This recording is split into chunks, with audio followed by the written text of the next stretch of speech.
It is opening night for high school football in the state of Minnesota. We'll preview that. The Spuds have their opener. The Gophers play tonight. The Dragons play. It's a great football day, and it starts on Hot Mic now. Hot Mic with Dom Izzo. Really? Really, Dom? No. I like what Dom's doing. Okay. Dom Izzo. Jeez, come on, Dom. What do you think I am, a magician? Yeah, I'm fired up, Dom. What else could I say? Absolutely. It was great to get on the field, and then Dom came up to me, and I'm trying to walk away from me. I just wanted to enjoy myself out there. Hot Mic. Great job. There's got to be some kind of intelligent question about something. Coach Dom Izzo, WDAY in Fargo, North Dakota. Can you give me a layup or something? Hot Mic. Presented by Northwestern Mutual. That program is second to none. On the networks of WDAY. You know, if it's not about sports, I find it very hard to concentrate. Here's Dom Izzo. Good Thursday morning. Welcome to the day we've been waiting all summer for edition of Hot Mic on WDAY Extra, KSFL. Good morning, everybody in Sioux Falls, KMBN. Good morning, everybody in Western South Dakota. And Inforum.com. Happy opening day, everybody. If it wasn't Saturday for week 0, if it wasn't last Friday for high school football, then it definitely is tonight.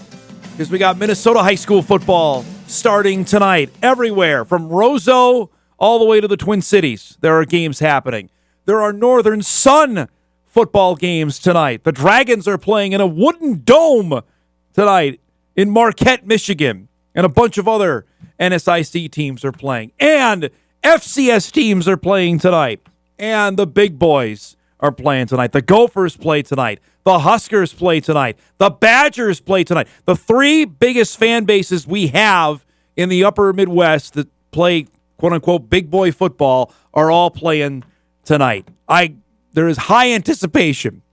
This day last year, we had the Bison playing the opener with Colorado. It's just a different deal on Thursday when you're playing before everybody else. And it's going to be fantastic flipping tonight all across the dial, or go in person. The Spuds are playing their first 6A football game tonight over at Jim Goda Stadium. Looking forward to that. We're going to preview that coming up later on in the show. So there's some high energy normally in this program, certainly in the studio, but it may feel even beyond that here this morning. We got a lot to cover. I mentioned all of that. We're just a couple days out from the Bison opener with the Citadel. We're going to get into that. UND's opener with Kansas State. Fighting Hawks heading down to Manhattan to play Chris Kleiman's team on Saturday night. The Jackrabbit opener on Saturday night with Sac State. USD's opener in the middle of the afternoon on Saturday with South Dakota. Interested in all those games? Frankly, they're all of this is so different. It reminds me a little bit of college basketball, of we just don't know until we see teams play. FCS football is now that, with the amount of transfers we've had, the amount of change of rosters, transition of rosters, that's completely where we're at right now. So it's going to be just a wild, I think, not only this week, not just next week, I think the week after as well, that we're going to have some stuff that is just going to make us shake our heads probably over the next few weeks to see what we're figuring out, which is highly fun, but for fan bases, I'm sure it's also enough to drive one crazy. We got a lot to get to on the show this morning. We'll do our Northwestern Mutual guest lineup now to get it out of the way, because we've got a guest waiting for us right off the hop. Justin Conzemius is going to join us here in just a few minutes. The Fargo Flash to get us ready on Minnesota Golden Gopher football in 2025. I mentioned the Gophers play their opener tonight as they'll take on Buffalo. The Bulls. Out of the MAC, we got Maction coming to Huntington Bank Stadium tonight. We'll preview that with the Fargo Flash and give us the lowdown on some of the top Minnesota high school football players in the Twin Cities that he has kept his eyes on. We'll also talk some Spuds with him as well, because he sees all those Twin Cities teams. They're coming up here. We'll do that with the Flash here in just a minute. You saw correctly at 9:35 who our next guest is after that. The man, the myth, the legend who keeps us on the air every day. Apparently, he's got a half hour to chat. This has become customary. We do it every year. We talk Husker football. We've done it for 4 years running. Stacey will join us. Stacey Anderson, our operations manager, or as we dubbed him today, Husker football Rube, will join us at 9:35. At 10 o'clock, that's Sammy G. That's his usual time slot. Sam Goetzinger will join us at 10. Get us ready for the Bison opener against the Citadel. We're not going to play, I hope, any more South Carolina trivia location, because that has been a disaster over the last couple times, but we'll do that coming up at 10. And at 10:35, Kevin Feeney will join us, head football coach at Moorhead, as the Spuds get ready for their opener tonight with Rogers. So it's a packed football lineup. And as I mentioned, it's a great way to start the show when we get the Fargo Flash to join us on Gopher game day. I know he's got to be jacked for that. There he is. One Justin Conzemius joins this morning. What's going? I heard you on the radio this morning. Did you wake up at like 3 o'clock this morning? What time did you get going? I got going early today. It's game day. I think there's something about the first game jitters. I've always had it. I've never lost it, Don. Even, I mean, what is it now? It's 30 years ago was my senior year at the U of M. Holy cow. And I still, the night before the opener, I can't sleep. Even though I'm 52 years old, I'm still jacked up for a Gopher football. All right, it's a big one tonight. I heard you mention it's year 9 for PJ. I was mentioning this before you came on, I think with almost every college football team, with the amount of transfers, just the amount of movement on rosters, we just don't know, Justin, of what we're going to expect. Drake Lindsey's going to make his debut. What are you watching tonight? What are you keeping your eyes on for the Gophers tonight? Well, I'm going to watch to see the offensive line, number one. It's got 2 returning players that are at different positions. It's got 3 kids that came from the portal, and so guys that played at their respective universities before coming to Minnesota. So you just got to see how that group gels together. That's always really important. I'm going to be interested to see the play calling with Drake Lindsey. I think Drake is a guy that has the potential to give you that explosion that I think this program really needs.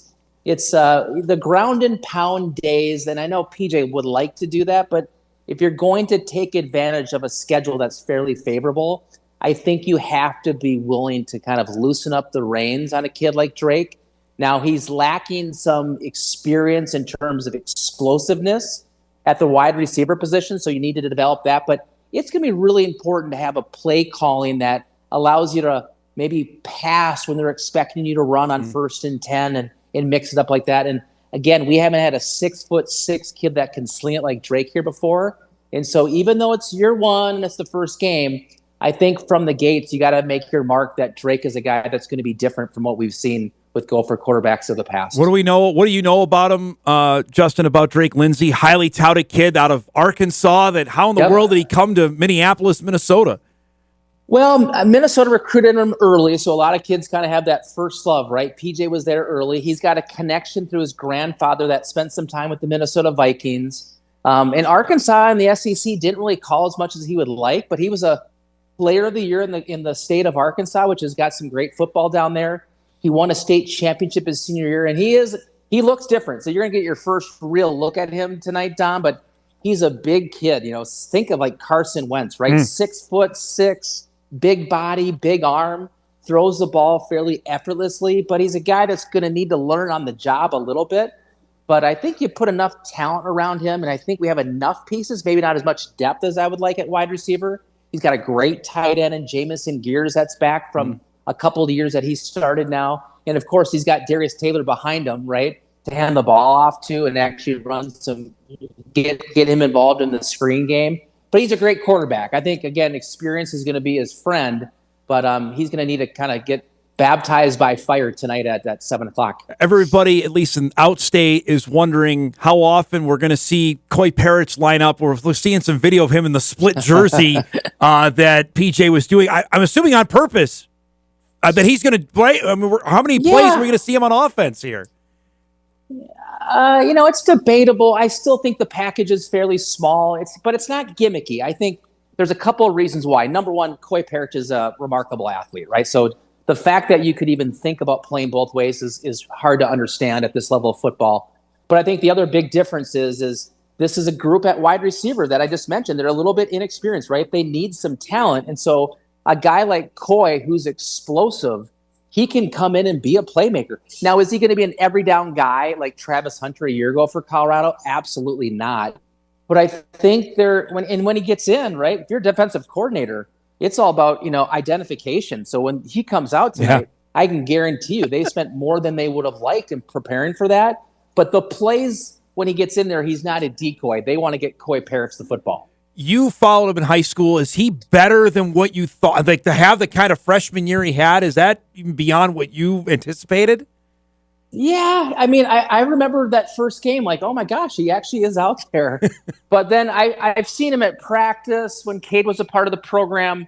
I saw glimpses even this fall camp where I think he has a year of experience. And I think, again, there's nothing more important, at least that I know in the game of football, than experience. So he's got 12 games under his belt. He played a lot of offense in the spring. He played a lot of offense actually in the fall camp. And so is he a great route runner? No, but he's just a great athlete that's got differential speed. And so he's done it. Now, you don't want to have him have the sophomore slump. And I was telling the guys off air this morning, I don't know if I've seen a player with more preseason hype in my time around the program, which I go back to when I was being recruited by the Gophers and a guy named Daryl Thompson was there. It's that long, Dom, where we've had a guy with so much publicity. I mean, there's talk of the Heisman Trophy. There's talk of the Jim Thorpe Award. And so there's a lot of pressure on the kid.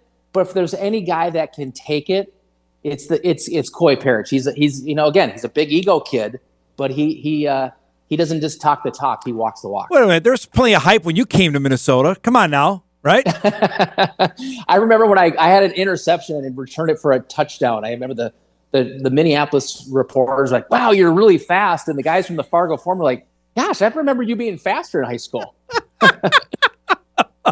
So it all worked out. The schedule, to me, and no much been made about the non-conference part. To me, we're going to throw this up here, Flash, just to look at the schedule. To me, for Minnesota, it all boils down to the middle part of the year. I look at Purdue, Husker, Iowa, that stretch there. They got to go 2-1 in my mind. They do that, they got a chance to maybe win 7-8 games, because going to Ohio State, going to Oregon, the Wrigley Field game is going to be cool at the end of the year, but that stretch to me stands out. What about for you? Is there something else that stands out? Yeah, I mean, I think first of all, you got to be careful when you have Rutgers come here. You come off a bye week, so I think you won't overlook Rutgers. But Ethan Kalik-Manis comes back, and so there's a storyline there. But I think you're right. Revenge for the Gophers. But you think Purdue's a program that has 85 new bodies on their program this year. You got 25 some freshmen, 50 some portal kids, which is just crazy. But you're right. It's the 50-50 games. I think Nebraska is actually going to make a big move this year. If you're a betting man tonight, take Nebraska -5.5. I think Iowa's been a tough team for PJ to win. Yep. If you go back, you're going to Iowa. It's the first game at Iowa since the invalid fair catch. Michigan State has circled this game, Don. Michigan State has circled this game at Huntington Bank Stadium as a game that they will win to become bowl eligible. It's one of the games that they need. So you're right. I think that Purdue, Nebraska, Iowa, Michigan State, and I'm going to say you got to go 4-0. This is the program that on the preseason schedule or the preseason rankings has only 2 ranked opponents on it. You're in year 9 of PJ Fleck. You've built balance through the portal. You have a Heisman Trophy candidate that's in the discussion, at least, with Coy Parrots. Yeah. So to me, a 9-3 team potentially in the Big Ten gets in the college football playoff, which I know sounds crazy, but this is one of those years, right? Like, the papers are talking about it today. This is a coach now that's in, he has the 3rd longest tenure of any Big Ten coach. Well, Kirk Ferentz is 27 years in. He won the Big Ten year 2. James Franklin's in year, I think it's 14. He won the Big Ten in year 3. He's gotten close a couple of times to get to that championship game. This is the type of schedule. I know you got a first-year quarterback, but you got a running back that's pretty dynamic. You got a linebacker, Maverick Baranowski, that's back, who we feel great about. You have, I think, a first-day draft potential pick in Anthony Smith at the defensive line. So the talent's here. The schedule's favorable. Now you need to deliver. And so I look at that middle of the schedule as where there's actually not room for error. You need to actually go 4-0. Couple last things for you. I know you got to roll. What are your Iowa people telling you about Gronowski and how the transition has gone for him now to take over a quarterback for the Hawkeyes? Well, I think anything's upside there, right? Iowa has just struggled at that position. And so anything more than a 5-yard out, I think they feel great about in terms of their deep passing game. I think, again, I look at the Max Brosmer experiment a year ago. Yeah. These guys that come from FCS, I don't really care. They've got great experience, which again is very valuable. I bet Gronowski is going to be a handful. I think he's going to make a big mark in the Big Ten. I mentioned before you came on, it's a big night up here. The Spuds are starting their first 6A season. You see these teams all the time. I'm really interested to, a Maple Grove, Minnetonka to come up here. They don't know anything like past St. Cloud. That's 2 more hours. I'm interested. You're down there. What are you hearing about the teams coming up this way, and are they dreading coming up to Moorhead? I think it's a very different, right? That it's just never happened before. So I think it's going to be a very different experience. What I'm interested to see is how many two-way players Moorhead has. When I see coaches make the move from 4 and 5A up to 6A, when I see a program make it, they tend to play a lot more guys two-way. Dom, you don't see that here. Even a Jack Lewinsky played very, very little defense for us at Minnetonka. And so because again, it's a little bit of a more physical football game. And so I'll be interested to see Kevin before the game when they come up to Minnetonka in a few weeks and they have a 6:00 kick. But I love that they're doing it, because if you just look at the state of Minnesota football, well, Moorhead's at the top level, right? So it's great to have some of these big matchups, and they got put into a really tough conference. Minnetonka is loaded again this year. Maple Grove's got a quarterback that's going to South Dakota State. They feel great about him, and Mason West from Medina, he's an NHL draft pick who, quite candidly is probably a top 50 quarterback in the country, right? So there's some great talent, but I'd love to see that Moorhead's making the move. I'm excited to see the Spuds down here at Minnetonka here in a few weeks. It's great to see you, man. I know you got to roll. Thanks so much for giving us a few minutes. I know you're going to go crazy tonight. Enjoy the game. We'll talk during the season, all right? Yeah, it should be a lot of fun. Thanks for having me, Dom. Good to see you, bud. There he goes, the Fargo Flash himself. Justin Conzemius joining us this morning. What a great way to get our show rocking and rolling here. The Gophers play tonight with Buffalo to open up the 2025 season. A lot of expectations there. That might seem a bit rose-colored there about college football. They got to go to Ohio State. You got to go to Iowa. You got to go to Oregon. Those 3 are really tough. And the Gophers got tripped up with a Rutgers last year. They're going to have to beat Nebraska, which is a Friday night game. Michigan State, that Northwestern game, and obviously got to beat Wisconsin, which is just going to be dynamite. So we're off and rolling with a great way to start our show. All right, we'll break. We come back. I don't know if I'm going to have time for it tomorrow, so I'm going to do it today. Our tribute to the great Lee Corso is set to step aside from College Game Day. A look back at his 3 times that he picked the Bison. We're going to do that on the other side of the break. Back on Hot Mic on a Thursday morning. We're back after this.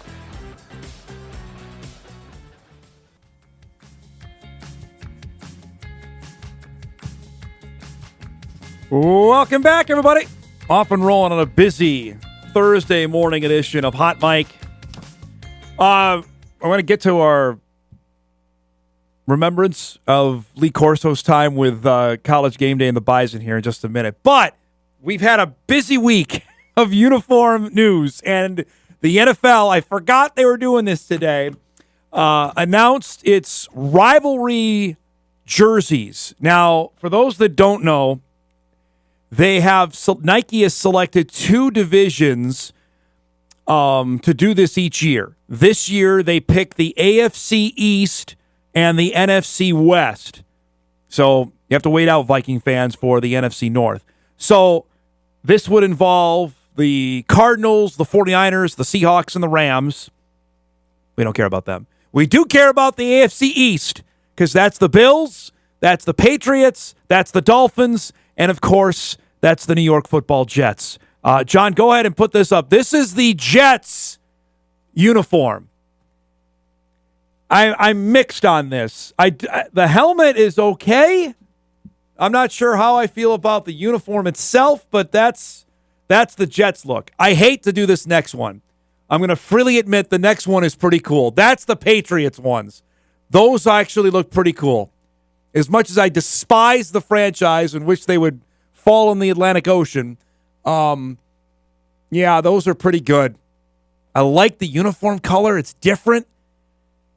And we've already discussed the white helmets all week long because we thought the Bison would do that. Now, the next one here is this is what I thought the Bison should do. Here's the Bills. There's Buffalo there. Let me have to X out of it so we can see Josh Allen there. There's the helmet. See, the Bison could have done that. That's pretty cool. Like that one. Lastly, how about the 49ers? San Francisco. I like that. That's all right. I've not seen the other ones yet. The social media teams are putting them out, so if we have time later in the show, we can bug Sam with it because I'm sure he would love to talk about it with the other teams. But those are the initial ones that are out now for select games. I'm not sure when these are going to be unveiled, but it'll be throughout the season. I think it's only once. I don't think it's multiple times they're wearing them. But that is the NFL rivalry jerseys that were announced today by Nike and the NFL. So some are cool. Some, the Jets are kind of meh, is what I'd probably say on that. The old AFL ones they wore, I have that. I have a New York Titans jersey, a Mark Sanchez jersey. Look that one up. The New York Titans colors. Those were pretty cool. If they would have done that, then sign on board for that. Okay, I mentioned this earlier, and for those that obviously follow the game, know exactly what is to come to pass on Saturday. And I say this knowing full well our pregame show goes right up against the final hour of College Game Day. But this coming Saturday, we know that this is going to be the final one with Lee Corso as part of College Game Day. And it's hard to underestimate for myself as a TV nerd, wonk, I'm in it, that his impact that he's had on not only just college football, but sports television. Because College Game Day was a studio show for the first however many years they did it, 5, 6, 7, 8 years before they. And it's hard to imagine that. I think for people of a certain age, they have no idea that, yeah, they never left their studio in Bristol. And in 1993, they took it to South Bend for Florida State, Notre Dame. I'll never forget that game because it was 1 versus 2. And the crowd they have, which I think they were inside of Notre Dame's athletic building. They weren't even like at the stadium or on campus. They were inside a building, but they had people there, and they caught lightning in a bottle. And Corso was, of course, the major reason for that. So fast forward 20 years later, after North Dakota State beats Kansas State, and I got a phone call, never forget, late at night saying, hey, tomorrow morning on game day, wherever they were that day, I forget, they're going to announce the next week they're coming to Fargo. And I was, what? No. And source I told me, yeah, it's happening. Just be prepared for it. That's going to be the deal. And the rest is history. And I put together some video from the 2 trips that Game Day came to Fargo, and then also the Game Day trip to Brookings, which was phenomenal. All 3 days were special in their own right. And you'll see the fans are just, go ahead, you can play whenever. The fans were just fantastic. Corso played it up to the hilt every time. You know, he raised the helmets up before they even go on the air. He would raise the helmets up to the crowd, and he raised the Bison helmet up, and it was crazy. This alone was insane. Him coming out of the Fargo Theater with a live Bison was wild. And here's the crazy part about it. Nobody really saw it outside of the people that were close by. None of us knew. The following year, this year, in 2014, you can also see how big that Corso the Bison it got, that we needed a trailer for it. Was wild. Just crazy. Just fantastic. And then add on top of that what happened in 2019. That was when Pat McAfee made, I believe, his first appearance on College Game Day. He was there because Adam Vinatieri couldn't be there, and the Jacks wanted Vinatieri And Corso was great and played it up to the hill. He played it up so much he was going to pick South Dakota State to win the game. And then right at the very end, what did he do? He pivoted and picked the Bison to win and just got everybody riled up. It was fabulous. And to see it firsthand was amazing. You know, I grew up watching it. So then actually to go and experience it, and the neat part about us, for us as members of the media, we got a chance to go up on the set to get some video, which that's the video you see here, was the times that we were allowed to be up there, and it was special. As a TV nerd, to see the production that goes into making a show like that, and to our own part, and I know Kolpak, I think, has a column on this coming tomorrow. You know, obviously, when we started doing and people will know this that follow the Bison video blog way back in its early days, 2010, 2011, we would take our show out to the Fargo Dome tailgate lot, and it was like game day on a much, much, much smaller scale, and we had a blast out there. We had people that were lined up. Hey, we would love to host you. I would get emails all the time. Dom, we got the perfect setup for you. We got power. Come. We would love to have you there. And Kolpak and our guy Big E would play it up to the hilt.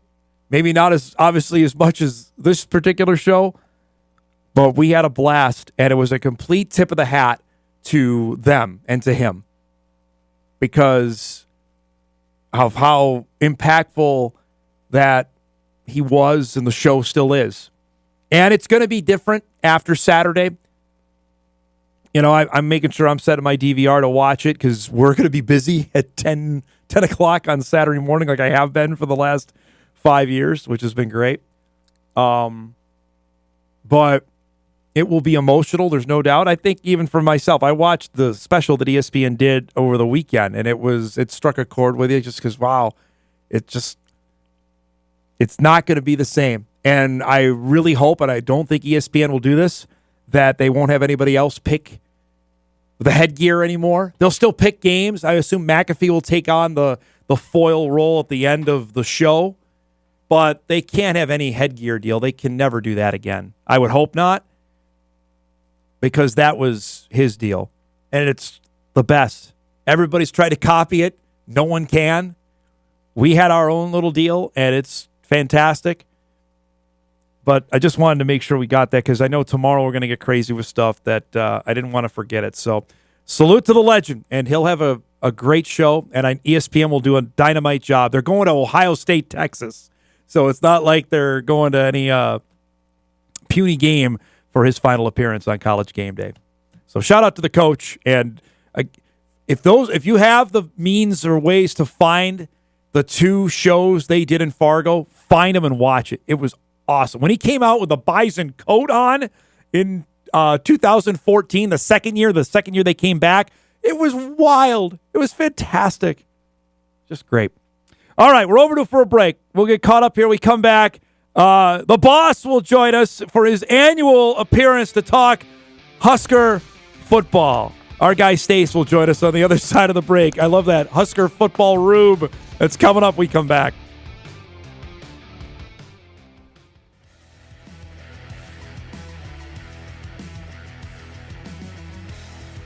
All right, welcome back, everybody. This is the segment we wait all year for, I believe. You know that next week is the 6-year anniversary of Hot Mike? Did you know that? We'll be on the air 6 years next week. I knew it was getting up there. I guess I didn't. The show is almost as old as Jack Man. Jack turned 6 in June. Yes. And we turned 6 next week. So that's there you go. Crazy. Huh? Look at us. You want to pull the plug now and call it good? Too hard to get the sign. I'm not pulling the plug on anything right now. Stace, what's up?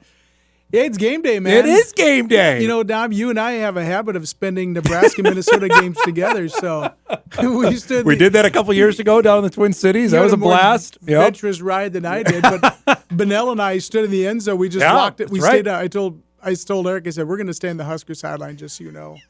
So we stayed there. We watched the game, and that was tough. August 28th, 2004, does that date ring a bell? Anything that comes to mind? August 28th, 2004. That was the first North Dakota State Division I football game against Valparaiso. Oh, yeah. That was the. What do you remember about that? I remember the over-the-shoulder catch, like in the first pass of the game by Trey to. Was it Chris? No, who was that? I don't remember now. Anyway, I remember that. I remember Valparaiso just. Not good. No, not Christian. Valparaiso. No. Yeah. I remember. There's a big old giant picture. Yeah.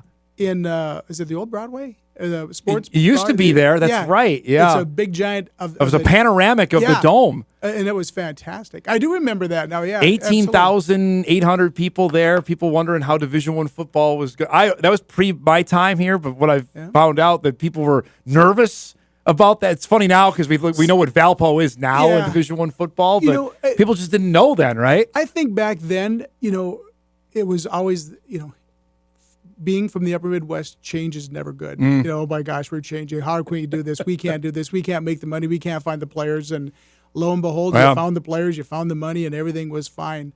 And North Dakota kids could play. Like Kyle Steffes was a stud that Craig Bowl found for that team. You found a lot of really good players locally. And I mean, you're finding them now, too, that even guys, just look at NFL rosters, North Dakota kids, I remember in that, I remember the just the big game atmosphere that came with it. Because I was actually, okay, here comes the age meter, but, I was there for the opening when they played Pitt State as Division II. 1993, first game of the Dome, right? It was pretty crazy. But the year prior, I know Kolpak and Mike have told me this, you did as well, that the Dome, the last year that Babbage was the coach, was you could shoot a cannon through there. And it not was hit amazing. Anybody. Yeah. They had struggled.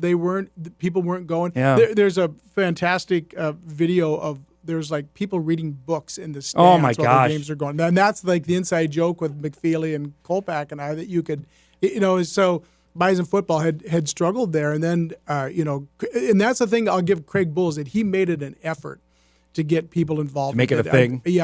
Remember he would run in front of the student section and get them riled up. And I mean, I thought that was really cool. You didn't see that a whole lot. Nope. Kind of PJ Flecky, but.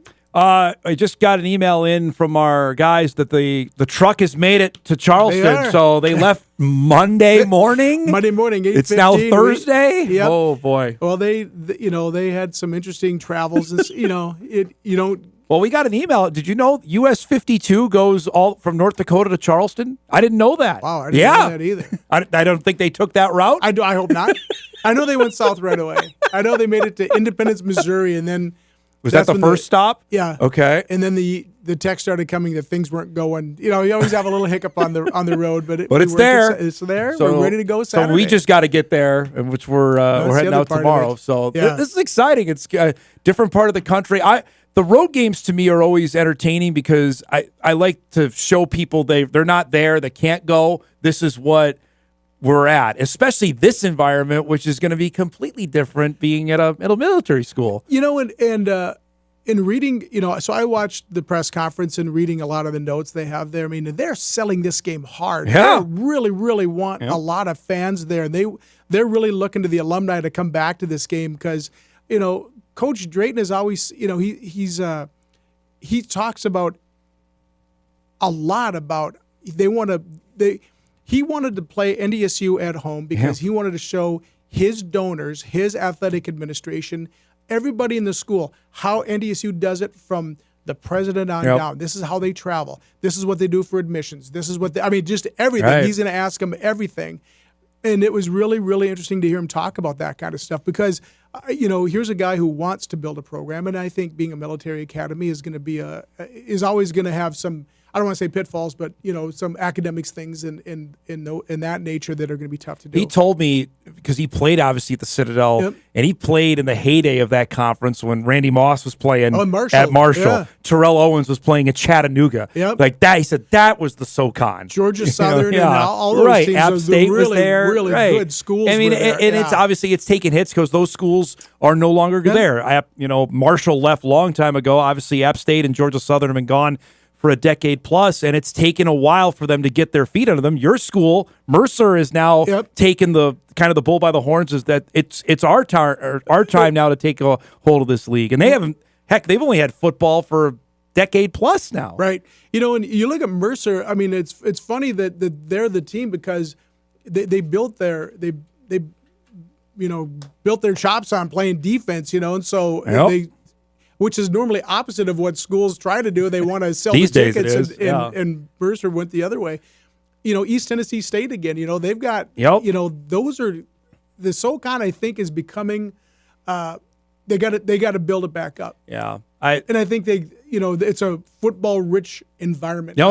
We saw that when we were down in Johnson City last year. It's a big deal down there. Yep. And obviously their coach went and Trey Lamb got the Tulsa job out of, and they didn't even have a winning record last year. But he saw, I mean, if he would have beat the Bison, oh my gosh, what kind of job could he have gotten out of that? You know what I mean? King of Tennessee, I'll tell you that. That was the one shot we had of the broadcast was him devastated at the end of the game. Hands on his knees, head. I mean, because they put everything into that game. Well, okay, and I think you and I were talking on headsets with 3 minutes to go in the game, and I'm going, this is crazy. I did not see this coming. And all of a sudden, it was a onside kick, and Johnny Gore's converting 4th and 13 or whatever it was. And it was like, Eli Mostert, I think, had a big sack and just. They recovered an onside kick. Yep, so many things just happened back to back on that game to win. It was just crazy. And talking to those kids after the game too, they all and I really think if they win that, I think East Tennessee State really propels them into a big run. Well, the fun part is they played the Citadel, I think, the following week, and that was when all the horrendous flooding that happened down there, and they actually pushed the kickoff of the game with the Citadel back. Okay, you're here because it's opening night. Let's go, Big Red. We got the Huskers tonight. The Gophers are playing tonight, and the Badgers. What fan base do you despise more, Wisconsin or Nebraska or Minnesota? Oh, boy.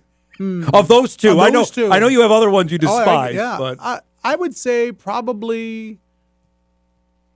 now that Bielema's gone, I really don't... he was an easy guy to dislike.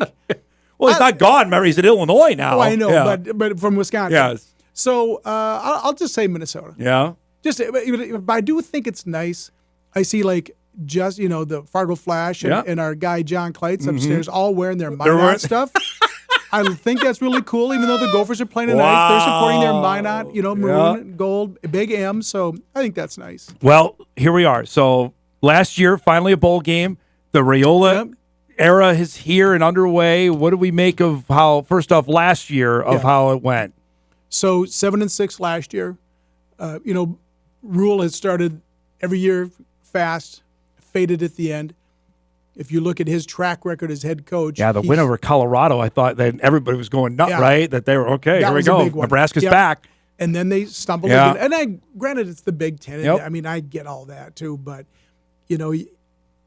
so as a head coach in his third year every year, he's got double-digit wins. So I think that the faithful, that's the expectation. I think it's not. I've read some things. I think this is a little bit healthy, but a playoff appearance. I'm thinking, ooh, that might be red-colored glasses there. Yeah, there's no doubt. And so some things would have to go their way. Well, to get out of the Big Ten, you've got correct 4 really good teams, 3 really good teams in front of you. I mean, Michigan at last night should be all right. Yeah, Michigan, Penn Ohio State, State's going to be all right. Illinois, speaking of Bielema, Illinois is going to be just fine. Indiana, you never know what. Yeah, I was going to say, is everyone sold on Indiana being good again? I don't know about that. They caught lightning in a bottle last year, and the schedule broke their way. Exactly. Right. I mean, I Googled him, and he can beat teams he's supposed to, but guy. I don't know if he was a dink at James Madison when he was still there, and so it's just the way not a fan of that recommend. Just the way he is. And there's a local connection. We were talking about Kate Petchuk's going to play tonight for the Huskers. Yeah, I know you had, I watched when you had the guy from the Sean Callahan was on. Callahan was talking about he's going to get 20 reps. He's on their depth chart. He's the number 3 guy behind, a guy who's going to play, guy's going to play in the NFL at one defensive end. And then, they're going to split some time. So it's exciting to see him do that. That's crazy to see the kid who was playing. He actually got hurt in the Dakota Bowl last year for Cheyenne. Didn't even finish the game. And now his next game back is playing tonight at Arrowhead Stadium against Cincinnati. What do we think? Sean was telling me last week that there are a ton of Husker fans going to this game. It's an easy drive from Omaha. It's I was thinking about this. It's probably like an hour from Omaha, an hour 45, 2 hours from Lincoln. If they don't have a the big sellout there. I don't know. I'd be Well, shocked. this is technically a Cincinnati home game, right? That ain't going to be the case there. Smart on Cincinnati to try to, unless the Kelsey brothers are suiting up for Cincinnati again. I don't know how this is going to go. Yeah, the Kelsey brothers are walking through that door. I think, I see, and the Huskers are only like a 6.5-point favorite. That last time I looked, I thought, wow, what do they know that I don't know? But opening night, there's a lot that could happen. And, the Huskers, they only got 4 returning starters from last year on defense. 10, a mix of 10 starters. There's a lot of question marks for Nebraska right now. That's the fun part about opening night. Before you got time we'll do a prediction segment after. Go through the schedule. The Raiola experience, year 1. Did it live up to the hype? I think so. Yeah. I think people were really excited. He stayed. There's always that one. Well, now his younger brother is getting plenty of hype, right? Yeah, his uncle's there. I mean, so it's a big thing. And I hate to sound like a recruiting pitch, but I think when you are the big show in town, and you play with facilities like Nebraska has, and you have a fan base like Nebraska has, and you're playing in the Big Ten because you get to play Michigan and Ohio State and Penn State, and it's an amazing experience, and I think that's fantastic. And I think they have surrounded Raiola with wide receivers, that can guys that can catch the ball. They've done a really good job of building some, through the portal, and they're going to need to. I see they brought in, I forget his last name, it's like Trent Watkins or something, who's the Sunbelt Defensive Player of the Year, and he's like the active with the most second most tackles in FCS history, so that's the way it works, man. Brought him in, That's just the way it is. This level is feeding up to the big boys, and that's not going to stop. Beast, man. That's where the money is made. All right, let's break. We come back. Stacey's going to give us his 2025 prediction. We'll go game by game on the Huskers before we get him out of there. He's actually got his actual job to do, so we'll do that on the other side of the break. Wrapping up hour 1 right after this.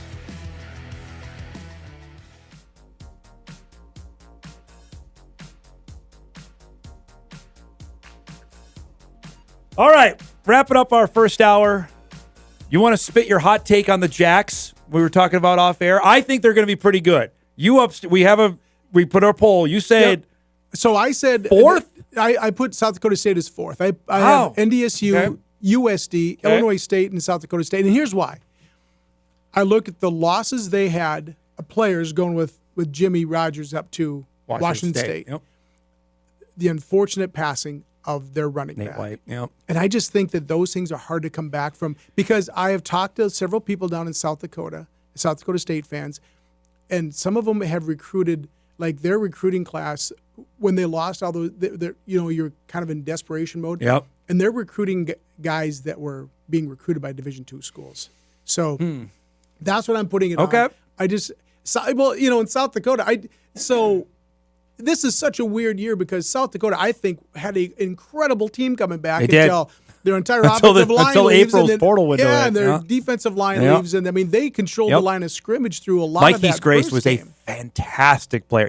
You're going to see him tonight because he's playing tonight. So he was a devastator for South Dakota. He's gone. We just don't know. It's the same with the Bison. We don't know how. And you have new head coaches all the way along too, with South Dakota State, USD, Northern Iowa, UND. So Illinois State's got Brock, who's fantastic for the league. And I think he's a good face for it. And Tim is going to be that guy as long as Wisconsin keeps Luke Fickell. If they're smart. Well, that goes to what we're talking about. I don't know. The Badgers could only win 4 or 5 games this year. They're not going to be. They might. Not I don't think they'll be very good. No. I don't think so either. I looked at their schedule. They could win 4. If they were 4-8, they're making a head coaching change. Yeah, I would think. Agreed. Won't you? I mean, they weren't good last year. No, I know they just spent a ton of money on them. I don't know. Well, they just re-upped. They did re-up them, so that might be that's the scary part. All right, shall we do the Husker schedule? Yes. Are we ready to roll? Okay. So we know tonight. Want to know? Beating Cincinnati tonight. The mighty Akron Zips after that. So Max. And then we got them at home. So that's 2-0. I'm not even counting the FCS team. Play a real FCS team. What are you doing? Something called a Houston Christian. That's former Houston Baptist. We played them before, so we have a that's history. right. You got to. Yeah. So 3-0. That's a rivalry, Dom. Yes. And then mighty Michigan comes to Lincoln. Now that will be a game. That's going to be all right. I don't. How good is Michigan? New head coach. How good is Michigan going to be? I think Michigan will be pretty good. I think so because the NCAA decided just to give them a high five rather than a spank, after the cheating they did. So we got the cheaters at home. I think we can win that. Wow. All right. Yeah. Then, do you ever play a road game? You play at home again. You have Michigan State. Homecoming with the Spartans. They're not good. You're winning that game. 5-0. Okay. At Maryland. Now, that's a trap game. You guys struggle, don't you, with the Terps? Yeah, in that tradition-rich Big Ten rivalry of Nebraska and Maryland. Yes, two great Big Ten rivals there. I still think we'll get Maryland. We owe the Gophers. Okay, so 6-0 to Minneapolis. Are you going to the Gopher game? Have you told? No, we got to. Yeah, you can go. No. You can go. It's fine. No, Dom. We're only going And to Terre Haute. Miss a weekend in Terre Haute with you guys? For Gopher Huskers on Friday night on Fox. I wonder if we can get Keith to fly me down back and forth. You know what I mean? Take us Boom. Take us there. Take Yeah, me there, absolutely. bring me back. I don't need any sleep. You're winning that? Yeah. 7-0. Yeah. Then home for David Braun and Northwestern. Yeah, I think I think he's going to have a light year this year. I'm Not going to be good? Northwestern is going to be. They really wanted Gronowski, and obviously he went to Iowa. They thought because Zach Lujan is the offensive coordinator there. I have not read anything good about Gronowski. See, yeah, I've had mixed reviews out of that of that's going to go with Iowa. So it's going to be interesting. Yeah. So you got them beating Northwest. We're 8-0. 8-0. 8-0 at Halloween. Wait till we go to USC. All right. So then here we go. You got USC also at home. So this is the stretch that scares the crap out of me. I think we're going to lose one of the next two. Either home against split USC with USC and or UCLA. Okay. Yeah. So I if do that's the think case, there's a then loss you're there. 9-1 going at. You're not beating Penn State. You're not winning that game on the road. No, that's a night game too. I would imagine. They're right. They're going to white out us, and they're going to do the whole thing. I think we'll play them tough, but I think it depends on how good. If Penn State gets upset along the way, then I think anything's possible. But I think there's 2 losses in that 3 And game then the Thanksgiving Black Friday game now with Iowa. Well, you just talk about Gronowski. We'll see how he is by then. Well, let's see if he's still starting that team right there. So I mean, I see 10-2. That is a college football playoff. Let's go there. Let's do that. Holy cow! And then I can come back in November and you can rip me, or December you can rip me for. If it's 10-2, you're going to be taking some time off in December for the you guys are on your own. college football playoff. You guys got pre-games all to yourself to buy some playoff games. This was a blast. Thanks for doing. I know you're super busy. Thanks for coming by, and thank you most importantly for believing in us, believing in me to do this every day. It's a blast. I think people really like it, and we're going to keep on doing it as long as you keep the lights on. Yeah, that's the thing. We hear a lot from people, and not just Fargo people or North Dakota people. We hear them from South Dakota, Minnesota. We're all over. So I mean, that's the positive part. And in the communities like this that live and die with their sports, I think this show does a really good service to helping. Not just the colleges, but the high schools and the regional stuff. And listen, we're in this thing together. That's all there is to it. I love you. Have a great day. All right, we'll see you tomorrow on the Big Bird. Heading down to Charleston, South Carolina. Have you been to South Carolina before? This is a new state for me, so I'm checking a new one off. I've been to Clemson. Oh, okay. I went to a game in Clemson. Oh, this might be a little smaller scale than Death Valley. It's going to be a difference. Yeah. Stacey Anderson, our operations manager, and as it says on the screen, Huskers football Rube joining us here. We come back, another Rube. Goetzinger will join us to start our second hour. Kevin Feeney coming up as well in a half hour to preview the Spuds opener with Rogers tonight. Back for hour 2 of Hot Mic right after this. This is Hot Mic. Hot Mic on the networks of WDAY. Here's Dom Izzo. Let's take a moment and talk about bunions. The original line read as this: Bunions. You may have heard of them. That was my original line. Hey, thank you, Dom. Johnny Cool Guys there with the sunglasses on. That was off the dome. To the west of when Illinois. I'm looking on it, like my west. I shouldn't say right and left. Is that Missouri? That is Missouri. Yes. That it's is underneath Missouri. Iowa. Oh, I'm getting good at this. he's coming. So we're going to like the bottom peninsula region. Peninsula. Okay, we're going to come back on the ETSU tailgate and then go to you. How am I going to go from a tailgate to bunions. Okay, good deal. Let's take a moment and talk about bunions. All right. It is Thursday. We start our second hour with our guy, Sam Goetzinger, joining us. You're following here. Pretty impressive. I got to follow Stace? Yeah, this I know. Is impossible. I'm and sorry then about Kevin that. behind me? And Feeney's coming up after. I'm just the bridge at this point. We got a powerhouse lineup. I had several emails come in after your appearance last week on trying to, if you needed a map, an atlas for South Carolina. I need a globe. I need a compass. Of getting around. I need everything. It's not just a map that's going to do me good. Well, here we go. We got game one coming up here on Saturday. More importantly, you got game one tonight. You got a high school game you're calling. You're going to go over in Moorhead tonight. You're going to do the first game of a new era for Spuds football and for Rogers football. Yep. Both of them up in 6A now, so that'll be a lot of fun. Hey, I find it funny that they are both in 6A, but kind of easing into the schedule with a familiar opponent. With each other. It's not like it's not their longest road trip of the year in week one. It's teams that are familiar with each other, so should be a good one. The Spuds got Rogers' number pretty bad last year, 41-7, so we'll see what happens tonight. I think you have awesome atmosphere over there. Yeah. School hasn't started yet, so I think it's going to be rocking. Mm-hmm. Earlier start time is better for everybody as well. Yes, I'm a fan of that. I am a fan of that. But I think it's going to be every home game they have this year, Moorhead I'm talking about, is just going to be, I think it's going to be a scene because they're playing teams that don't come here. How do you think parents and students travel down to the city? Do you think they do that at all? So you're saying from down the city up here? From vice versa, from Moorhead down to like Edina. Student-wise, good question. Parent-wise, they will travel very well. Yeah. Okay. Very, very That's well. Good to know. I don't know. Student-wise, I know they do for bigger games. Like for hockey, obviously they would. Basketball, not so much. I would hope for football since it's on a Friday night and it's an earlier start too. Yep. Like when they go play Edina and they go play Eden Prairie, right? To go in, I would hope they would do that, especially with the kind of team that they believe they have this year. Right. I would hope so. Well, they're dynamite team. I was putting my notes together for the game tonight. Holy cow! Yeah. And it goes back to what we were talking about in the spring when we were doing state baseball. This class of 2027, not just in North Dakota, but even stretching into northwestern Minnesota, is unbelievably good. The talent is unreal. It's going to be fun to watch. Yeah. And I'm just, we had Brian Strand on yesterday from Barnesville. We had Eric Burgat on from Kindred. Those two teams, which are always good, have ton of talent. I mean, the Kindred thing is fascinating to me.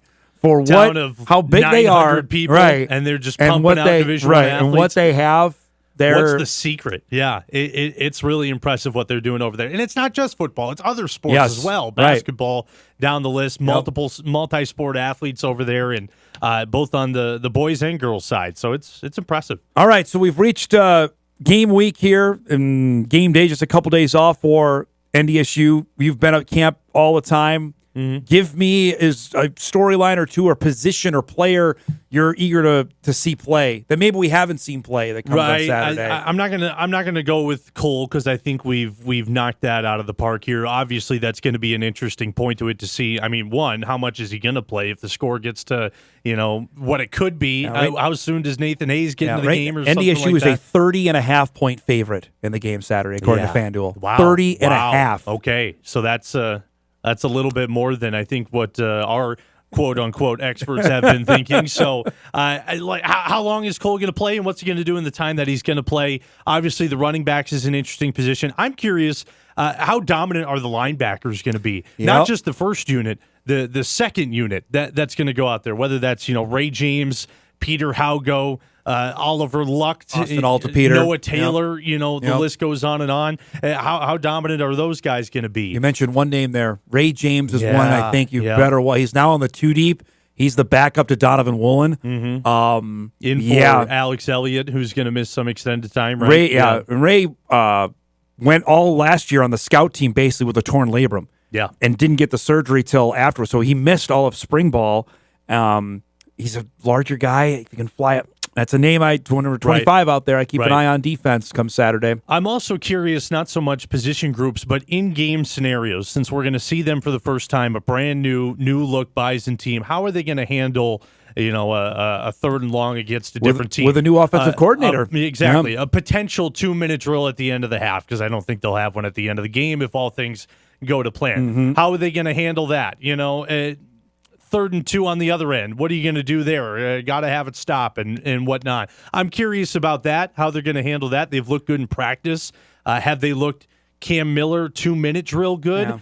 I don't know, but then again, that was Cam. He was just a maestro in those situations. So I'll be curious to see about that. Obviously, the offensive line is huge. How many offensive linemen are they going to play in week 1? I would imagine it's going to be a boatload. Yeah, Tim said he wants to play 7, and if the game goes how FanDuel expects it, then I expect you're going to see 9 or 10 play And if it on goes Saturday. the way FanDuel expects, how many running backs are we going to see? How many wide receivers are we going to see? Yeah, it's. I think we're going to see a lot of faces if things go to plan. Now, if it doesn't, how do they handle that adversity? If we get into an East Tennessee State situation, how do they handle that? Who knows? Who knows?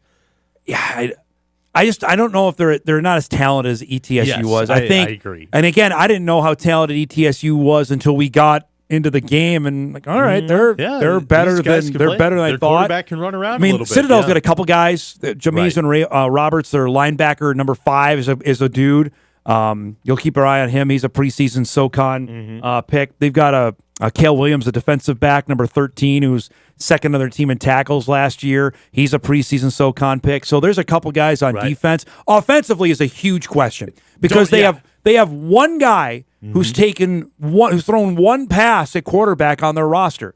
Yep. That is a massive question mark here. It's wild. And they brought in the Quentin Hayes, the transfer from Air Force, who has some playing time, but he started 6 games for the Falcons last year. I mean, he hasn't thrown the ball a ton either. I know they have their offense where it's a lot of misdirection. Yeah, right? it's a modified option. It's not triple option. It's almost like a spread option team. Right. Like they're going to line up spread and then maybe fake it and then pitch the ball. I'll be curious to see how the Bison defense and Grant Olson handle that, because you don't see that all the time in the Missouri Valley. No. So I'll be curious how they handle that bite and then move on to the next week. But it's going to be interesting, considering the fact we're looking at the depth chart for the Citadel, and it's a bunch of or this guy, or this guy, or this guy at quarterback. I imagine they're going to throw a bunch of people. They're not sure what they have either. I don't know if that's gamesmanship or he really doesn't know who he's going to play. I'm sure might it's be a little bit of both. I'm sure it's a mixture of both. I read this morning. It's not a sellout yet. There's still about 2,000 tickets still available. Oh, okay. So interesting.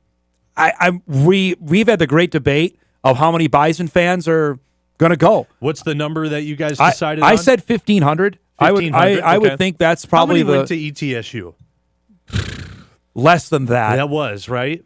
You were on the sideline. Maybe you have a better interpretation of that than I do. I think it was probably less than 1,000. Yeah, that's a long way to go. And this is longer. The consensus is that there's going to be a ton of Nashville. Is that right? Yes. For week 2. From speaking with Athletic Director Matt Larson on Tuesday, that they're hoping north of 8,000 people would be in Nashville for the game next week. That'd be a lot of fun.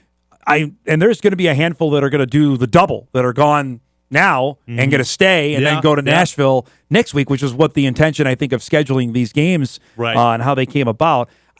If they had 1,500 people on Saturday, I think that would be tremendous. Yeah, I agree. I think Charleston is I've never been. All I've heard is it's a dynamite place to go.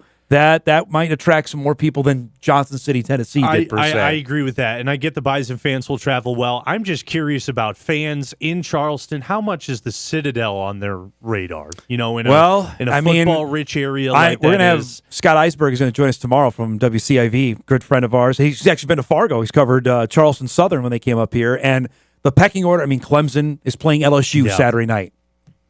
A little busy there. Full stop right there. Clemson, University of South Carolina is an SEC team. They play as well. They play Sunday. I think it's Virginia Tech, I want to say. Okay. So that's a big deal. You've got Coastal Carolina that's in Myrtle Beach. They're good. I mean, Coastal we've seen up here. We know what kind of program they are. So automatically, the highest they would possibly be is 4th in the pecking order. And I can't imagine that there's fans making multiple trips to games. Yeah, because that gets spendy. I don't think they're doing that. So the 2,000, I'll be curious if they can get closer to selling out that game, but I just don't know. Yeah, that's a great question mark, and I know they're trying to build it up. We'd be really interested to see what the turnout is come Saturday, especially early kickoff as well. What else you got going on? It's a noon kickoff there, 11 a.m. our time. Let's get up and go to the football game, right? Let's get our shirts tucked in, our hair done nice, and let's show up and be football fans. That's what Polisic said about his team. Speaking of outfits, we went through earlier the NFL rivalry jerseys. We're going to do that after the break. Okay. Have you seen them I did. yet? I was looking at them in the back. Okay, I wasn't paying attention to what Stacey said. We have a couple more to unveil, and we'll do a few other things with Sam. So we'll break. We come back, much more with Sam, and again, a reminder, about 20 minutes out, Kevin Feeney will join us to get ahead for the Spuds game tonight with the Rogers Royals. Back on Hot Mic after this.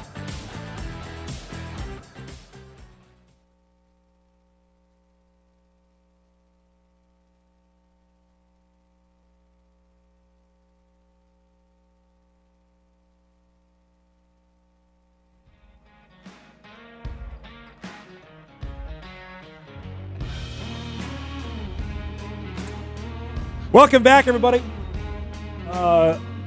Late email comes in.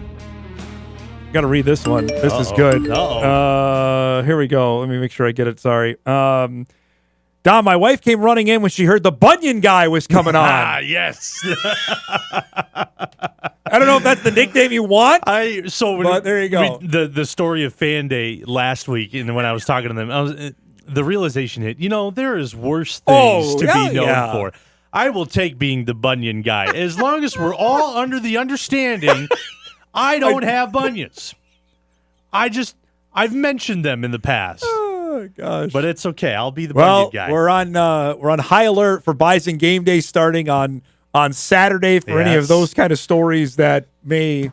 Because that's where it happened last year when we were in Johnson City, that this all came to fruition. No bunions. I can tell you, no bunions this week, unfortunately. Okay. But we got some other great stories.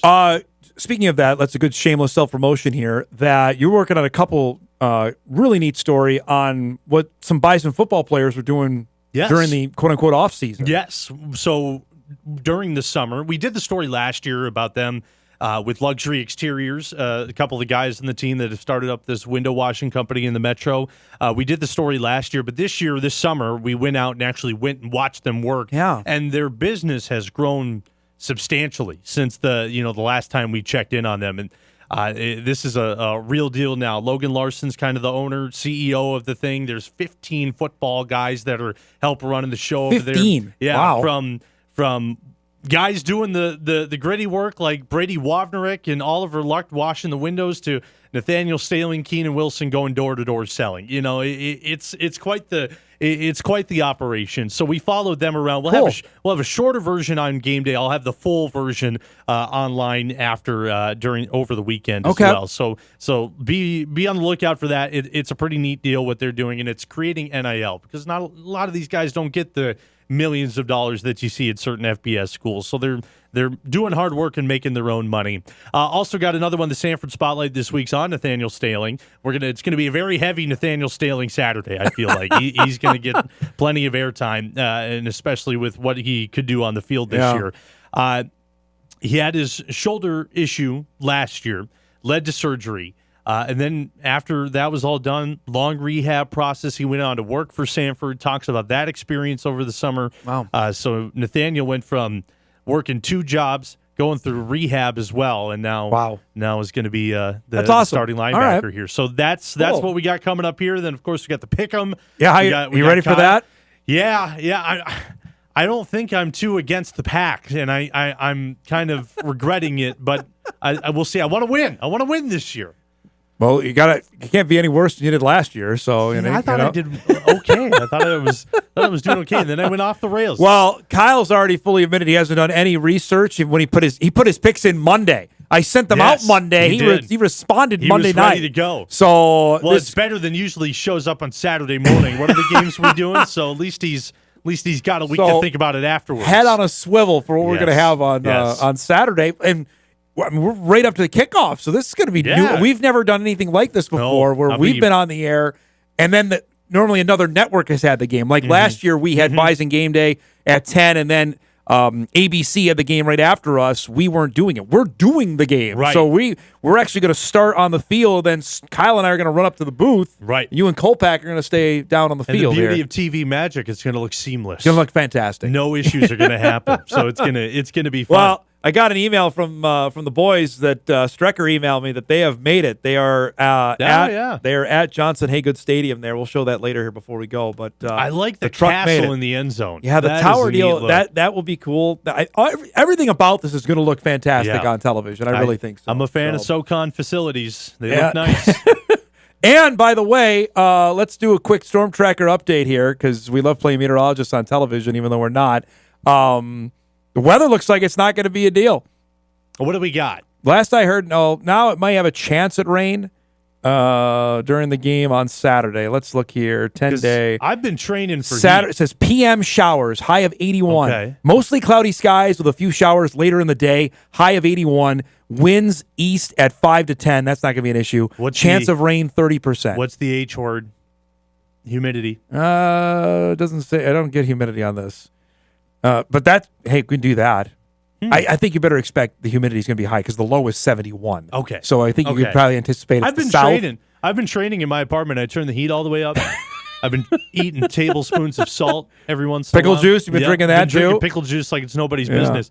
So if it's not going to be hot, I'm going to be a little upset. Next week, here is going to be 64 degrees next Wednesday. That's lovely, So then we're on to fall after that. I love it. Speaking of which, also next week, we have our Hot Mic fantasy draft. Yes. I believe Scott Engen has been sent he has to come down here on Wednesday. I don't know if he has that because Bobby set the bar super high. I mean, I have it over here still. It's framed of what his apology letter for finishing last. Scott finished last in our league last year. So we got that, but then obviously the season begins the day after that with the Eagles and the Cowboys a week from tonight. We mentioned earlier the NFL sent out its rivalry jersey. Do you even know they were doing this? No, I didn't. I forgot they'd done it. Drew and I talked about it about months ago. So this is the we went through a few of them. Color Rush, is that right? I believe so. Okay. I don't know how often they're wearing them. If it's probably once, maybe twice a year. Once. So we did a few early. We did the Jets one, which is just okay. I liked them. The Bills one is sweet.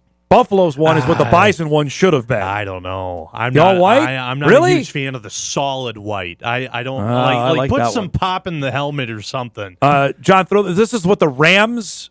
What do we make of that? Now that's black for people that can't tell on television. That's a black helmet and a blue jersey. Right. Well, black mane of the jersey and the blue shoulders. Then that's disgusting. No, I don't mind that. That looks pretty good. You know what the Rams need to do? They need to bring back like the 2009 St. Louis colors. No, those were hideous. No, these are the Rams. These are the Rams uniforms. No, I don't like Here's that the yellow. Seahawks. What's different about this? The shoulders. Yeah. Okay, that's it? Everyone's going with metallic numbers these days. Is the helmet the same? It looks like it. Yeah. It does look like it. I mean, my guy Sam Darnold. They are. My guy Sam Darnold became like a just imagine a gray multi. Zabel jersey and having that up in your closet. Here's the new leader in the clubhouse for me. Here are the Dolphins. Love them. Look at that. Love them. Look at that. Love them. I really like that helmet. I love the black. And I know I've said it on this show a ton of times. I love black uniforms, and I think the teal goes and the orange. Yeah, that looks pretty good. So well with that. You know what that reminds me of? Is the old Florida Marlins. When the Marlins came into existence in 1993, they went black and teal. Are they going to wear this against the Colts week one? I don't think it's a week one deal. Then I'll watch. How about the Cardinals? I like that. I like the splatter look to it. I'm a fan of it. What is that? I like. Well, you see the splatter on the jerseys. Yeah. I like that. I like that shade of white too. It's like a cream. I don't mind it. Yeah, not bad. See, I like right there. Okay, so I see what you're saying. They're pre-dirtying the jersey because they won't get dirty during the game, so they're getting that out of the way now. How about this? How about the 49ers I black like helmet? So I was looking at the logo. Is that like a blast of the past there with that font? Might be. They have always had that. No, that's differently. Traditionally always been their deal. Maybe the black outline of the letters might be. I like the numbers they have on the jerseys as well. Yeah. I think that looks pretty slick. Again, it's a black uniform. I'm a fan There of it. There it is with McCaffrey there. I don't know. What does that say above the number? Faithful. Okay. That's what they address their fans as the faithful there. Okay, yeah. Here's the Bills one again you were talking. You're not a fan of. No, it's like the Vikings I love that one, the helmet, Winter though. Soldier one. I don't.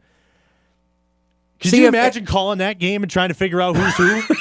First of all, that's my first gripe. Probably not my favorite, but Hey, look good, play good, man. That's the deal. And I gotta say, I don't know if I'm sold on the NDSU jerseys yet. Really? I need to. Okay. I need to see them. Here's the Patriots ones. That is, I think, the best one of the bunch here. They needed something, and that's good. Yep. That's good. That's what they needed to do. I'm a fan. If they actually decided we're going to wear these all the time, I'd be okay. Yeah, not bad. And then last is the Jets. So is that black or dark green? I think it's black. Anthracite, maybe. Oh, we're going into that word again. I not the worst thing in the world. It's not the greatest jersey ever, but it's not the worst. I got an email. All caps for the boss. Good Lord, stop with the jerseys. No.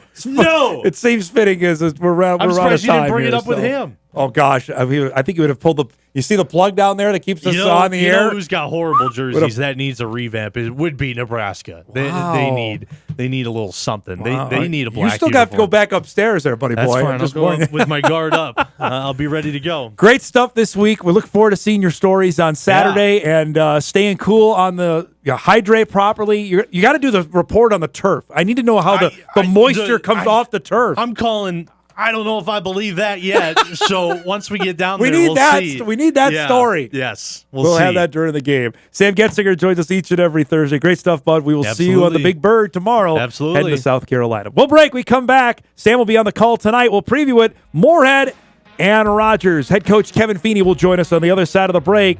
Final half hour of the show. We're back after this.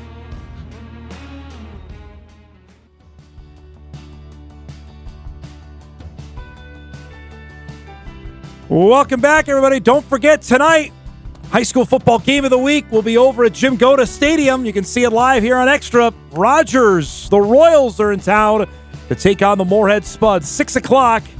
You heard him. Our guy, Sammy G, will be on the call of that as we kick off the high school football season in Minnesota tonight. Highly anticipated across the river in Moorhead as we welcome back to our show head football coach Kevin Feeney. This is a Fargo South spectacular. We had the Fargo Flash on to start. We had Conzemius on to start. Now we have the legendary former Fargo South head football coach joining us. It's a big day. It's opening night.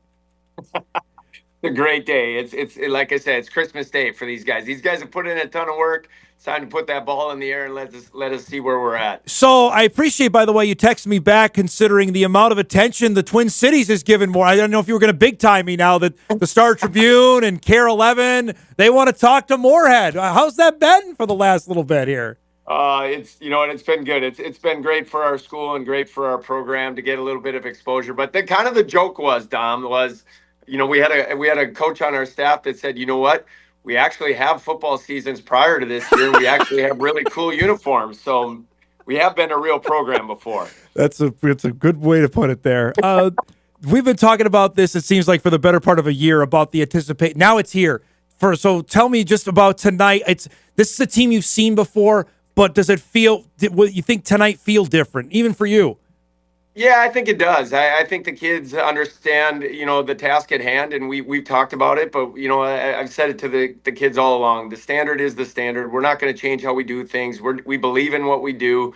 But yeah, I mean, it certainly is a new time, and there's going to be some butterflies. But Rogers, like you said, is the one team on our schedule that we have played before. They're in the transition just like us, and so it is a fitting night for us to open up with them. And it's been a great rival. I'm pretty sure the series since I've been here is 3-3. Yeah. And, we've got great respect for Rogers. But, we talked about with the kids, going into this season, the only rivalry game that we currently have, I'm saying that right now, is Rogers. And so great opponent, great opportunity for us to come out in front of hopefully a packed stadium tonight and put on a good show. I was going to say, this has been almost a Labor Day tradition for you guys to play, because I know you've gone down there on past opening nights, correct? Yes, yeah. And, that's traditionally been it. And 6A football, everybody opens up on Thursday night. And the 6 o'clock thing has just kind of been new, but that was a little bit because of us, because we were asking to play teams at 6 o'clock, and then they were asking to play out here. And then it kind of just became, let's try and make this pretty standard across the metro. What do you make about that, by the way? Because all your home games this year are going to be at 6. And obviously for the opponents that are coming up here, was that consideration there, or is that to maybe get more people to come to the game too? Well, I think it's a little bit of both, but I think a lot of it had to do to get the teams back and to get the fans back, and so that they weren't coming home at 3 in the morning with the team. And so it doesn't matter to us. I think tonight it maybe affects it a little bit more because the temperatures are going to be great for football. Yep. I'm saying it's going to be 82 degrees for a high. Kickoff is at 6 o'clock. So of course, as a football coach, we've been harping on our guys to make sure the hydration is right and using a lot of Coach Kramerisms to make sure our guys aren't cramping and they're ready to go. But you know what? I think that's probably the only biggest difference. And then, there's going to be some sun things that we have to deal with that normally we don't. You could have played the game at 8 o'clock, give us some when Maple Grove comes here, some gamesmanship. Teams do that all the time in college. You could have done that, Yeah, I know. But here's the deal. Last year, this happened twice. We had teams that we were playing had busing issues, and kickoffs didn't happen when they were supposed to happen. So you never know in our world. How was camp? How did it go, and what did you want to get out of it over the last 3 weeks? Yeah, we did not scrimmage in August, which normally every team gets a scrimmage last Saturday. Long story, but basically none of the programs invited us to a scrimmage down in the metro, and certainly nobody was coming here for a scrimmage. And so it was a concern. We did do a inter-squad joint practice with Anoka at the end of July to try to kind of absorb a little bit of that. But fall camp, so much of it is just getting guys ready with the schemes and all that kind of stuff. We did a lot more situational stuff than we ever have before because we didn't have the scrimmage. So we'll find out. But you know what? Everybody likes to talk about the guys that have played a lot of football, and we've got some great kids that have some good experience and some varsity time. But over half our football team tonight, just like everybody else, is going to get their first taste of varsity football, and you can't replicate that in practice. We aren't going to have 3,000, 4,000, 5,000 fans at a practice or anything like that. And so when the opening kickoff happens tonight, it's an opening night. It's high school kids. They're 16, 17 years old. There's going to be mistakes. I got to make sure that I keep my cool.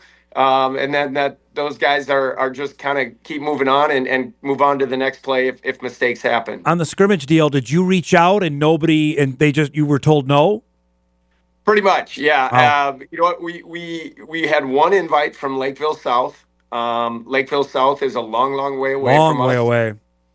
And they run the Power T like Elk River, and we're not expected to see the Power T. It's not something I really wanted to prepare for at the moment. So, but that was it. And then Jared Essler, we've been at STMA for a number of years. Good friend of ours, former Bison teammate. We've always scrimmaged them, but they're on our schedule. And Jared politely was like, I don't know how much we want you. And I get it. And nor did we really want to go to STMA for a scrimmage either. So just a hurdle. We'll figure our way around. You're in high school. This is you're in a clique, man. You're on the outside. You're not in the clique yet. That's how it sounds to me. Hey, that's all right. We're always going to be on the outside. You are exactly right. You mentioned the attention on the guys that have played and are coming back. What about for the ones we haven't seen yet, or guys you're really excited, like maybe going to make their first varsity start or get a chance to get out there and play? Give us a couple of guys that you're excited to see play tonight. Yeah, one big one is Madison Sua. He has played some varsity football, don't get me wrong, but he is an extremely talented young man. He's in our secondary, and he backs up Tay at running back, but I'd like to believe that in anybody else's system that he wouldn't be a backup running back. He is an extremely talented kid. Crazy pop. I've told you this before, Dom. I think he reminds me of young Otis Weah. And we've had Otis around camp a little bit here this fall camp, and those two, and the energy is just incredible. And I think once you get to see Madison play, that infectious energy just comes out, and everybody's going to be excited to watch him. And then we've got a lot of guys, some wide receivers that JJ Dunlap, same thing. He's played a lot of football for us, but he's a senior now. He's committed to MSUM Moorhead to play football, and the guy's like, I call him like a little Mighty Mouse. I mean, he's about 5'6", 5'7", 140 pounds, maybe dripping wet, but the kid can play. And we just got a handful of those guys, and then our guys up front. I want to say Drew Berneking's the only guy on our offensive line that has played a substantial amount of varsity, but Aiden Struck, Big Mo Bachran, and Andy Arnson, and Genesis Kamara. I'm excited to watch those guys play tonight because Rogers brings a physical brand of football. And that's what we know what we're going to get out of Coach France's system. And so we've got to have our guys ready. And I think the biggest thing is we needed to be ready mentally, but we also needed to be fresh physically, and I hope we are tonight. You get a sense that the guys are, I know they're excited about it, but you have to maybe, pump the brakes a little. Hey, it's game one that we got 8 more of these. Just how do you address that, knowing the excitement, the attention level is beyond anything I can remember with Spud football? Well, that's kind of the thing, like pregame warm-ups, right? You're going to always get a gauge for where your guys are at, and then opener, usually in the pregame speech in the locker room, things get pretty amped up. And I'm kind of torn a little bit tonight because I got some ideas that we could really light this thing up, or I could keep it a little bit calmer. We graduated all of our linebackers last year, and they were multiple year starters for us. So our entire linebacking crew is new. And so those guys, it comes down to just being calm and communicating, get guys where they need to be and lined up, and then just, find the guy with the brown belly and try to not overcomplicate things tonight. I think that's going to be the big message. What's the uniform combo tonight, most importantly? What do we got? Hey, we got a good one tonight, man. We got some new anthracite tops and bottoms that we're going to be rocking. This is big time, Dom. Wow, it's 6A football now. Anthracite is coming into the mix. That's fantastic. We got a new schedule, new unis, same standard. We got it on television tonight, so you can watch it here on Extra, which is fantastic. I want to talk about a couple guys that did play for you that are going to be playing tonight, whether it's for the Dragons or this weekend for the Buys. When you see that and you've got guys all over the place, how tough is it for you to try and follow the amount of guys you have playing these days? How often you try and do it? You know what? I try to make sure I touch base with them all. And I believe I got to everybody during fall camp to just see how things were going. And that's really important to me. I can't stress that enough. We want to win a lot of football games here at Moorhead High School. But I always look at the big picture, and I want kids to get an opportunity to experience college football if they can. And, big part of that is in today's world is, there's a lot of challenges for those kids. And I want to make sure that they always know that back here in Moorhead, we're following them, we're watching them. And if they need anything, that we can do that. But, it's been fun. Everybody wants to talk about the big guys, right? Elanius, he shot me a message back here just the other day, and he's getting ready for Colorado State. I had the emotional moment with Austin Schultz when he called me and told me that he broke his fibula and he was having surgery, and you know what I mean? So those emotions don't go away. And I just want to make sure those guys know that I support the heck out of them. And here in Moorhead, they've got a big fan base. Austin Altapeter is going to get some run for a guy that's had some challenges health-wise, both with you and at NDSU. How excited are you to see him get a chance to potentially get out there and play Saturday? I tell you what, I went to a practice up in North Fargo and got a chance to talk with him a couple times. And the look on his face, he's ready, man. Yeah. He looks phenomenal. I mean, he told me he's 228 pounds. He said he's moving better than he's ever been in his life. I tell you what, when he is healthy and he is ready to play, he's as good a football player as they're going to have. And I know they got a great linebacker crew, but he will find his way on the field, and his name will be called a lot, I think, by you guys. Yeah, that's a name I've kept my eyes on here since he was playing for you, old man that I am, 5-6 years ago, and he was lacing up for the Spuds, and it'll be fun to watch. I am interested, just knowing what's to come. How much do you think your fans know? They know from hockey, Kev. They know Eden Prairie's good and Wayzata is good and Maple Grove and that. How much they know how good they are in football? Is that something that you've educated, or do you think they're well aware of that before the season gets going? I think all you got to do is get on the recruiting stuff, because I you know what, Maple Grove, I think, had 7 Division I football players on their roster last year. And it's not going to be that much different this year. And Wayzata's got a defensive end that's a top 100 kid in the country. So, I mean, like every week, I think it's going to be fun to just prepare for these guys and try to find a way. You don't stop those guys. You just got to find a way to manipulate it a little bit and try to find a way to be successful. But, I think the biggest thing is the brand of football, and I've said this out loud, we've got a handful of teams on our schedule that I think would win state championships in multiple states in our region. I mean, they're that good and they're that talented. And, the big challenge for us is just making sure that we get kids prepared and our kids are playing confident and they're healthy. And we've got to find a way to keep building depth. And I think that's a big picture tonight is no matter if the score is tight at halftime, we've got to stick to our plan and play a lot of guys, because hey, it's not just about week 1. It's the long game, right? I mean, we've got to get to week 7, 8, 9, 10, and 11, 12. And we got to find a way to keep guys healthy and keep them on the field and get experience. All right, I'm going to put you on the spot here because I failed to do this when you were in studio about a month ago, but we're near the 20-year anniversary of your 2006 Fargo South team. Can you give me a great story about that team maybe we don't know? Like one thing that happened during that year? The one that sticks out to me one of the most, right? We knew we had a great football team coming back, and it's fall camp, and I don't know if you remember, we had a gentleman that followed us the entire season that wrote a book, you know what I mean? And fall camp, it was getting towards the end, and I just felt like we needed a little bit of an edge, right? I mean, things were just getting a little monotonous.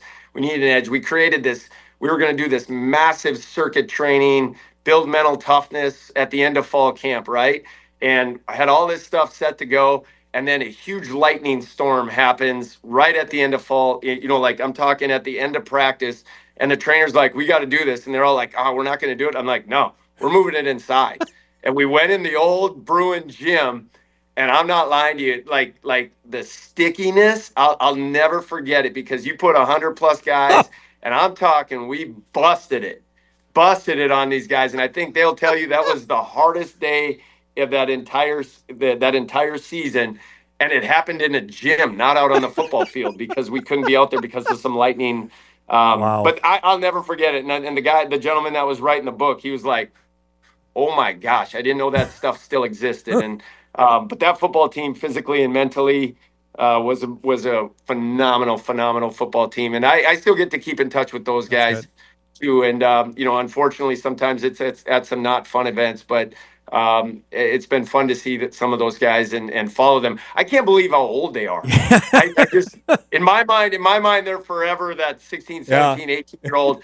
And now I'll see them, and they'll have like a couple of them have kids at our football camp down in the summers. And I'm like, oh my gosh, you have a 4th grader already? That's wild. But yeah, no, that's good stuff. That's a great time. You got you in trouble. Who's the most talented on that team? Who's the most talented guy?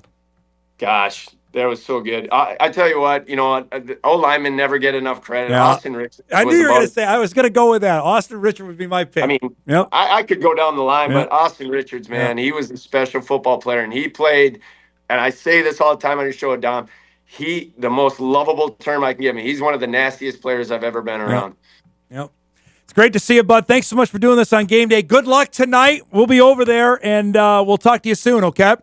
Hey, thanks for having us on, man. Good to see you, bud. There he goes, Kevin Feeney, head coach of the Moorhead Spuds. Opener tonight. You'll see it here on WDAY Extra 6 o'clock as they take on the Rogers Royals. We'll take our final break. We come back. We'll wrap things up, get you ready for a busy, and I mean busy, Sports Thursday. I'm Mike Raps after this.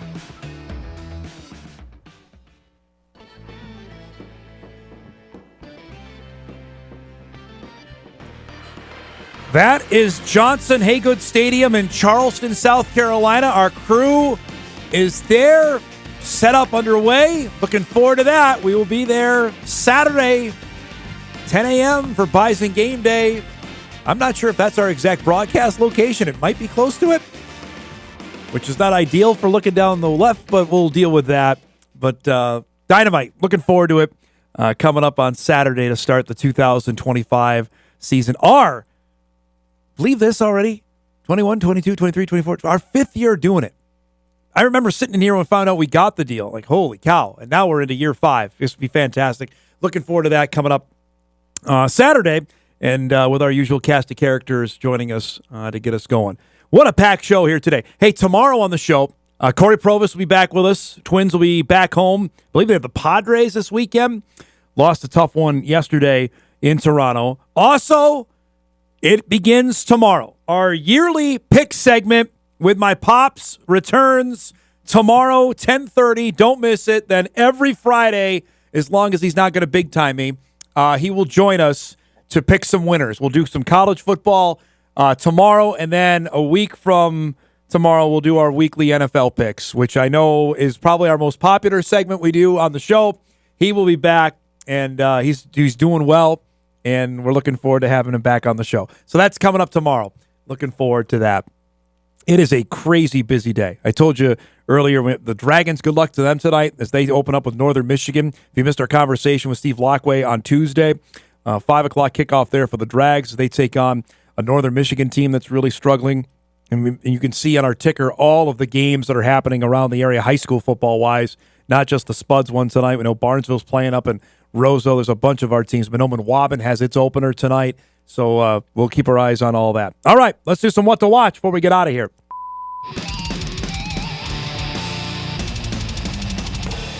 I know there's other sports happening, but there's football going on. We've got our game of the week. Don't forget, here on Extra, 6 o'clock tonight, Rogers and Moorhead from Jim Goetzinger Stadium. Sam will have the call of that. Also tonight, the Gopher opener. We previewed that to start the show. 7 o'clock on FS1 against the Buffalo Bulls out of the MAC. That's tonight at 7. The Huskers open 8 o'clock on ESPN against Cincinnati. And the Badgers play tonight against Miami, Ohio on the Big Ten Network. Our thanks to Stacey, to the great Fargo Flash, Justin Conzemius, to Sam Goetzinger and Kevin Feeney. If you missed any of the show, you can podcast it later today at Inforum.com. You can watch a full replay on WDAY+. Thanks so much for making us part of your Thursday morning, everybody. Have a great day. We'll see you back here tomorrow.